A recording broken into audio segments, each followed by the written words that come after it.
ডিম খাওয়ার উপকারিতা সম্পর্কে কম বেশি সবারই ধারণা আছে, তবে প্রতিদিন ডিম খাওয়া স্বাস্থ্যের জন্য কি আদৌ উপকারী কিনা তা অনেকেরই জানা নেই। বিশেষজ্ঞদের মতে প্রতিদিন ডিম খেলে শারীরিক একাধিক পুষ্টির ঘাটতি পূরণ হয়, তবে অতিরিক্ত ডিম খাওয়া উচিত নয়। ডিম তো স্বাস্থ্যকর, তবে প্রশ্ন হলো ডিমের কোন অংশ বেশি স্বাস্থ্যকর, সাদা নাকি হলুদ অংশে? সেই বিষয় সম্পর্কে আমরা এখন জানবো। ডিমের সাদা অংশ ও কুসুমের মধ্যে ক্যালোরির বেশ তারতম্য রয়েছে। একটি বড় ডিমের কুসুমে প্রায় 45 ক্যালোরি থাকে, সেখানে সাদা অংশে থাকে 17 ক্যালোরি। ডিমের কুসুমের উপকারিতা।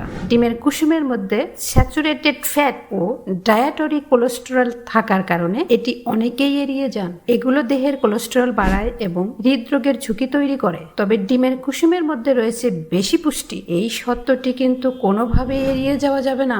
ডিমের কুসুমে রয়েছে ভিটামিন এ, ডি, ই, কে এবং বি, আয়রন, ফসফরাস, জিঙ্কের মতো পুষ্টি পাওয়া যায়। এসব পুষ্টি শরীরকে সুস্থ রাখার জন্য অপরিহার্য। কোলিন নামক একটি খনিজ পদার্থ রয়েছে ডিমের কুসুমে, যা মস্তিষ্কের কার্যকলাপ পরিচালনায় সাহায্য করে। ডিমের সাদা অংশের উপকারিতা।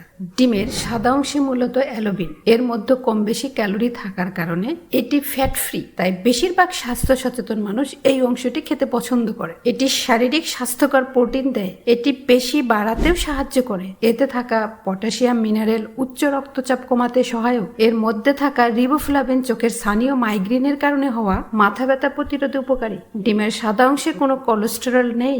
যারা কোলেস্টেরল নিয়ে ভাবছেন বা এর ঝুঁকিতে রয়েছেন, তারা পরিমিতভাবে ডিমের কুসুম খেতে পারেন বলে মত বিশেষজ্ঞদের। এরপরেও দ্বিধায় ভুগলে চিকিৎসক বা পুষ্টিবিদের কাছে জেনে নিতে পারেন ডিমের কোন অংশটি আপনার জন্য উপকারী বা কিভাবে ডিম খেলে আপনার জন্য মঙ্গল। ধন্যবাদ।